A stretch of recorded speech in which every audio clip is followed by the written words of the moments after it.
ప్రభునందు ప్రియులైన మీకందరికీ యేసుక్రీస్తు ప్రభువారి నామములో శుభవందనాలు తెలియజేస్తూ ఉన్నాం. ఎడారిలో సెలయేర్లు అనే దిన ధ్యానము కొరకై స్వాగతం. డిసెంబర్ 29. ఆ దేశమును మేము చూచితిమి, అది బహు మంచిది. మీరు ఊరకనున్నారేమి? ఆలస్యము చేయక బయలుదేరి ప్రవేశించి ఆ దేశమును స్వాధీనపరచుకునుడి. దేవుడు మీ చేతికి దానిని అప్పగించును. భూమిలోనున్న పదార్థములలో ఏదియూ అచ్చట కొదవలేదనిరి. న్యాయాధిపతులు 18వ అధ్యాయం 9-10 వచనాలు. లేవండి, మనం చేయడానికి ఒక నిర్దిష్టమైన పని ఉంది. మనం స్వాధీనపరుచుకుంటే తప్ప ఏదీ మన సొంతం కాదు. అక్కడ యోసేపు పుత్రులైన మనష్షే ఎఫ్రాయిములు స్వాస్థ్యమును పొందిరి.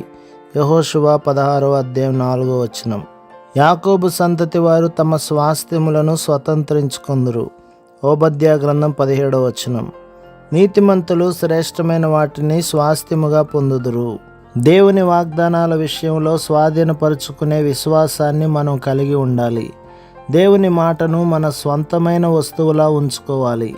స్వాధీనపరుచుకునే విశ్వాసం ఉంటే ఏమిటి అని ఒక చిన్న పిల్లవాడిని అడిగితే, ఒక పెన్సిల్ తీసుకొని నావి, నా యొక్క అనే పదాలన్నింటినీ అండర్లైన్ చేయడమే అని జవాబిచ్చాడు. దేవుడు పలికిన ఏ మాటనైనా తీసుకొని ఇది నా కోసమే అనుకోవచ్చు. ఆ వాగ్దానం మీద నీ వేలు పెట్టి ఇది నాది అనాలి. వాక్యంలోని ఎన్ని వాగ్దానాల పట్ల ఇది జరిగింది అని నువ్వు అనగలవు? ఇది నా పట్ల నిజమైంది అని చెప్పగలవు? కుమారుడా, నీవు నాతో ఉంటే నాకున్నదంతా నీదే. నీ స్వాస్థ్యాన్ని నిర్లక్ష్యం ద్వారా పోగొట్టుకోవద్దు. విశ్వాసం మార్కెట్కి వెళ్ళినప్పుడల్లా పెద్ద బుట్టను వెంట తీసుకెళ్తుంది. ప్రభు మిమ్మును, మీ కుటుంబమును, మీ సంఘమును దీవించి ఆశీర్వదించునుగాక. ఆమేన్.